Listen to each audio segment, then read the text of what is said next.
Et si ton métier n'existait plus dans 5 ans? Imagine un matin, tu arrives au boulot et la moitié des tâches que tu fais d'habitude sont déjà faites par une IA. Et là, tu te dis, wow, pratique. Sauf qu'une semaine plus tard, ton manager t'annonce que ton poste va évoluer. En clair, t'es remplacé. What? What? C'est pas de la science-fiction, c'est ce que président aujourd'hui les rapports du Forum économique mondial et de la Banque mondiale. D'ici 2030, plus de 40% des métiers actuels seront transformés par l'intelligence artificielle. Et non, ce n'est pas juste les programmeurs ou les ingénieurs, c'est tout le monde. Caissière, comptable, marketeur, avocat, chauffeur, médecin. Alors, la question c'est pas est-ce que l'IA va changer mon métier, mais comment je fais pour ne pas me faire dépasser. L'IA, c'est pas demain. C'est maintenant. En ce moment même, des cabinets d'avocats utilisent ChatGPT pour rédiger leurs conclusions. Des studios marketing créent des pubs entières sans graphiste et des PME font leurs rapports comptables automatiquement sans toucher à Excel. Et pourtant, l'histoire nous l'a déjà montré. À chaque révolution technique, on a eu peur. La machine à vapeur, Internet, les smartphones, à chaque fois certains ont perdu. Mais ceux qui ont compris le changement sont devenus les leaders du futur. Bon, à part les mecs qui disaient que en 1999, Google, ça marchera jamais. Selon les données de l'OCDE, plus d'un quart des métiers dans le monde sont exposés à l'automatisation. Mais attention, ça ne veut pas dire supprimer. En réalité, l'IA va surtout changer la nature des tâches. Les tâches routinières seront automatisées, les tâches créatives seront amplifiées et les tâches humaines seront valorisées. Il perd son emploi à cause de cette technologie.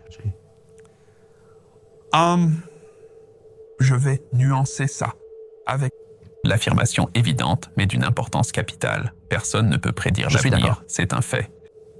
Et essayer de le faire, si j'essaie de répondre précisément, je vais faire beaucoup de bêtises. Mais je vais essayer de choisir un domaine où je suis confiant et d'autres où je le suis beaucoup moins. Je suis convaincu que beaucoup de postes actuels, de services clients par téléphone ou ordinateur, ces gens perdront leur emploi et ce sera mieux fait par une IA. Il peut y avoir d'autres services clients où on veut vraiment savoir que c'est la bonne personne. Un métier qui, j'en suis sûr, ne sera pas si impacté, c'est celui d'infirmier. Je pense que les gens veulent vraiment le lien humain profond avec une personne dans ces moments-là, et peu importe la qualité du conseil de l'IA ou du robot ou quoi que ce soit, on voudra vraiment ça. Un métier pour lequel je suis moins certain de l'avenir, c'est celui de programmeur informatique, sans aucun doute.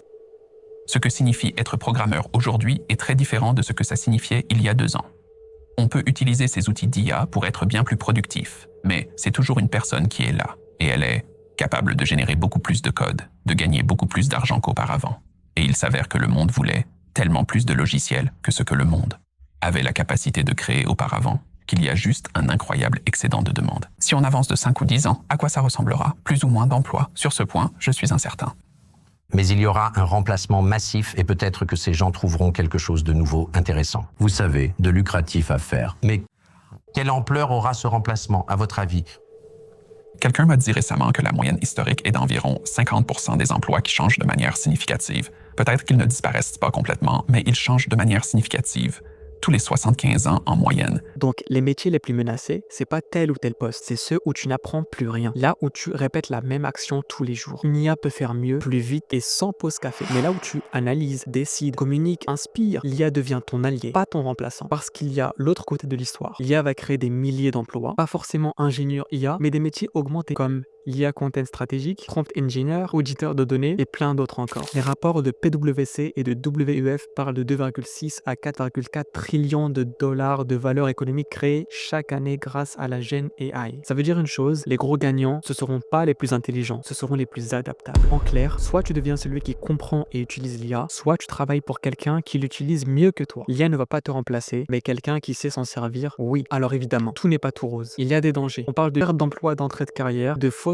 informations générées par les modèles. L'IA peut amplifier les inégalités. Les juniors ont plus de mal à se faire une place. Et les entreprises qui adoptent mal ces outils risquent des catastrophes internes, des erreurs juridiques ou des fuites de données, ou une dépendance totale à un outil tel qu'elles ne le comprennent même pas. Mais le pire risque, c'est de rester spectateur. Ceux qui attendent que ça se passe seront balayés. Ceux qui apprennent dès maintenant seront incontournables. On parle souvent de l'IA va tout changer. Mais concrètement, quels métiers sont déjà en train d'être bouleversés? Voici quelques exemples pour te montrer que personne n'est vraiment épargné. Le métier de radiologue est en première ligne. Des IA comme Google DeepMind ou IBM Watson Health peuvent aujourd'hui détecter des anomalies sur des radios ou IRM aussi bien, voire mieux que des experts humains. Par exemple, une étude publiée dans Nature Medicine a montré que l'IA de Google détectait le cancer du sein avec 11% d'erreurs en moins que les radiologues. Mais attention, aucun médecin n'est remplacé. L'IA devient un copilote, un second avis permanent. Le radiologue du futur sera moins un lecteur d'images et plus un chef d'orchestre du diagnostic. Deuxième exemple, le professeur. Des outils comme Canmigo, développé par Khan Academy avec OpenAI, ou Duolingo Max offrent déjà des tuteurs virtuels capables de répondre, corriger, adapter les cours en temps réel. Mais le vrai changement, c'est que l'élève aura un apprentissage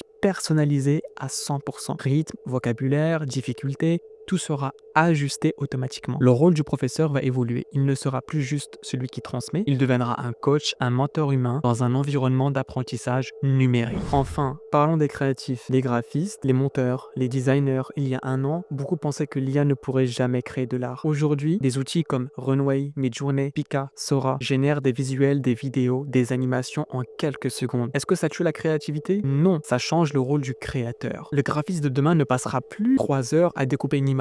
Il passera 3 heures à imaginer, guider et à affiner ce que la machine génère. C'est plus du technique, c'est du pilotage d'idées. Selon le World Economic Forum, 23% des emplois vont changer dans les 5 prochaines années. L'OCDE estime que 28% des emplois actuels comportent des tâches facilement automatisables. Et la Banque mondiale parle d'un risque de polarisation mondiale. Les pays formant vite leurs jeunes seront gagnants. Et la bonne nouvelle, les postes augmentés par IA seront mieux payés. Selon PwC, les métiers intégrant l'IA ont déjà une prime salariale moyenne de plus de 25%. En résumé, l'IA n'enlève pas ton emploi, elle change la fiche de poste. Le diplôme ne suffira plus. C'est l'agilité d'esprit qui fera la différence. Le futur appartient à ceux qui combinent l'intelligence artificielle et l'intelligence humaine. Et pour ça, il te faut 4 compétences clés. La pensée critique, savoir quand une IA se trompe. La communication, savoir expliquer une idée à des humains, pas à des algorithmes. La créativité, faire des connexions inédites que la machine ne comprend pas. Et enfin, l'adaptabilité, apprendre, désapprendre, réapprendre vite. En bref, tout ce qu'on apprend rarement à l'école. C'est pour ça que les gens les plus puissants dans 10 ans ne seront pas ceux qui savent coder, mais ceux qui sauront penser en collaboration avec une IA. Et pendant qu'on parle de ça, l'Europe avance vite sur la régulation de l'IA. L'IA Act entrera en vigueur d'ici 2026 avec un objectif qui est de garantir une IA fiable, traçable et transparente. En clair, on va devoir rendre les algorithmes responsables de leurs décisions. Et c'est là que l'Europe a une carte à jouer, car pendant que les États-Unis innovent, l'Europe construit la confiance. Et la confiance, c'est le nouvel or du business. L'IA avance trop vite, les lois n'arrivent pas à suivre. Voici 3 scénarios possibles pour 2030. Pour le scénario 1, le chaos technologique. L'IA avance trop vite, les lois n'arrivent pas à suivre, des millions de travailleurs non formés sont laissés sur le bord. Avec résultat, des tensions, des inégalités, une dépendance aux géants du numérique. Comme scénario 2, l'équilibre fragile. Les humains et les IA cohabitent, certaines professions se réinventent, d'autres disparaissent. Les formations accélérées deviennent la norme. Enfin, scénario 3, la renaissance intelligente. L'IA devient un levier d'inclusion, d'éducation, d'entrepreneuriat. On travaille moins, mais mieux. Et ceux qui se seront adaptés tôt sont les nouveaux bâtisseurs. Lequel de ces 3 mondes